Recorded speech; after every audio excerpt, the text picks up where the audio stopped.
국방장관에게 전화를 받았습니다. 여론조사 꽃, 또 민주당 당사, 또 무슨 언론사에도 병력을 좀 보내야 될 것 같습니다. 선관위 관련해서 여기도 확인할 게 좀 있습니다. 라고 얘기를 했는데 제가 아니 거기는 민간기관이니까 안 된다. 군을 자꾸 여기저기 보낼라 하냐. 하지 마라.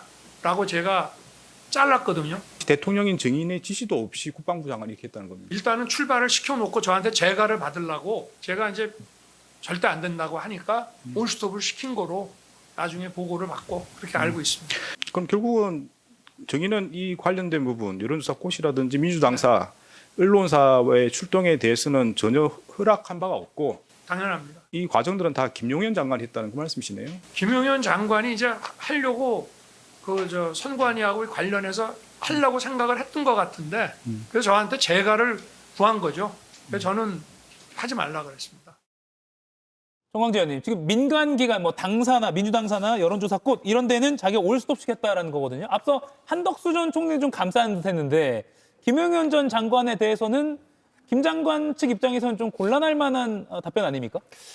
저는 뭐 이것과 관련해서는 김용현 전 국방부 장관과 한번 추가 검증이 필요하다고 생각합니다. 예. 지금 얘기로는 누가 뭐래도 본인의 의사와 반해서 미리 김용현 전 장관이 조치를 취했다는 건데 모르겠습니다. 이런 급박한 과정이니까 뭐 사후 재가를 받으면 되겠다라고 판단해서 김용현 전 장관이 실제로 그렇게 한 건지 아니면 애초부터 윤 전 대통령의 지시가 있었던 건지는 아직 김용현 전 장관의 어떤 입장이 밝혀지지 않았기 때문에 지금으로서는 윤 전 대통령의 주장이라고 봐야겠죠. 주장이다.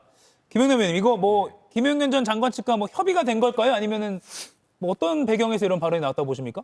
글쎄 협의가 된 것 같지는 않고 근데 예. 사실관계하고는 맞지 않죠. 저 증언 내용은. 왜냐하면 뭐 꽃을 비롯해서 이곳저곳에 실제로 그 계엄군이 갔잖아요. 다만 그 명령을 전달받은 그 요원들이 일부러 천천히 가고 뭐 편의점 들러서 다른 물건 사고 그러면서 시간을 끌면서 지체를 시켰을 뿐이지. 예.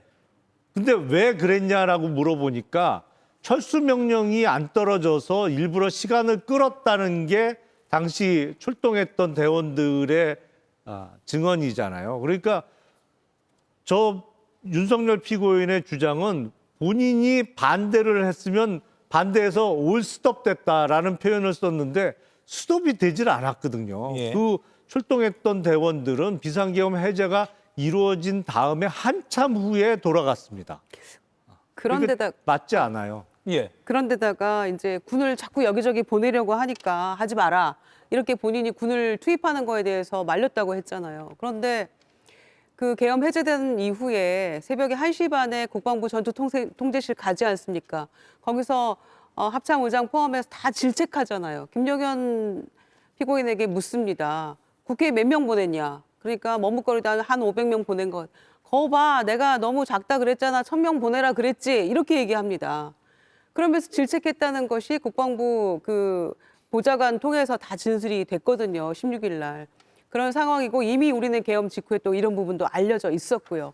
그런데 본인이 지금 국회 왜 500명 보내냐, 1000명 보냈어야지 이렇게 하는 그런 판국인데 여기저기 군 왜 보내냐라고 질책을 했더라고요. 그 한마디로 저는 이미 이 상황들이 다 거짓 진술이라는 게 드러나는 거라고 생각합니다. 예. 아니 지금 그 윤석열 전 대통령이 이야기하는 것을 다 거짓이라고 이야기를 하면 사실은 지금 한덕수, 김용현 장관도 지금 동시에 재판을 받고 있기 때문에 그것이 곧 깨지면은 뭐 그 윤석열 전 대통령의 입장만 곤란한 거 아니겠습니까? 그렇기 때문에 제가 볼 때는 진실과 부합한 이야기를 하고 있다. 왜냐하면 그 급박한 상황 속에서 대통령이 어디 보내 이렇게 국방부 장관에게 명령할 수가 있겠습니까? 결국은 중요한 어떤 국회라든지 뭐 이런 경우는 이야기할지 몰라도 나머지는 이야기할 수도 없는 입장이었고 결국은 이제 국방부 장관이 사후에 출동시키고 난 다음에 이야기를 한 것을 본인이 이제 잘랐다. 그렇기 때문에 일부 뭐 출동한 병력이 있을지 없을지 모르겠습니다만 그런 어떤 이야기가 이제 나올 수밖에 없는 것이고 그다음에 조금 전에 그 한덕수 총리의 어떤 그 반대 의사 표명에서는 이미 다른 어떤 사람들도 유사한 이야기를 했었죠. 예를 들면 최상목 기재부 장관 같은 경우도 당시에 이렇게 되면 경제가 큰일 난다. 뭐 이런 식으로 해서 한덕수 총리와 비슷하게 이제 그 반대 의사를 표명했다. 이런 것들이 이미 그 나왔기 때문에 거기에 부연되게 지금 상시 사항을 저는 지금 윤석열 대통령이 이야기하고 있다고 봅니다. 아니 그러면 윤석열 피고인의 저 증언이 사실이라면 국방부 장관이 대통령에게 사전 보고도 없이 뭐 언론사 등 민간기관의 계엄군을 출동시켰고 그거 시키지 말라고 올스톱 하라고 중단하라고 지시했는데 그 명령이 일선 부대 계엄 군에게 전달도 안 된 상황이라면 그러면 내란 수계가 당시 김용현 국방부 장관이란 얘기예요? 윤석열 피고인은 그냥 내란 수계보다 못한 뭐 이 비상계엄 선포 과정에서 훨씬 역할이 작았던 주요 임무 종사자 내지는 단순 가담자 지위에 불과하고 국방부 장관이 이거를 다 좌지우지하고 군대도 여기도 보내고 저기도 보내고 대통령이 반대했는데 철수도 안 시킨 내란 수계가 김용현 당시 국방부 장관이라는 주장하고 일맥상통하는 얘기를 지금 윤석열 피고인이 하고 있는데 그게 현실적으로 가능한 얘기입니까? 예. 뭐 요 내용에 대해서도 뭐 또 교차 검증을 통해서 법정에서 진실을 좀 밝힐 수 있을 것 같습니다. 이진관 부장판사도 비슷한 취지로 그러면 대통령 허락도 없이 그렇게 출동시켰다는 거냐라고 되묻기도 했습니다. 이가혁 라이브를 시청해 주셔서 고맙습니다. 이가혁 라이브는 평일 오후 5시 TV와 유튜브로 실시간으로도 함께 하실 수 있습니다.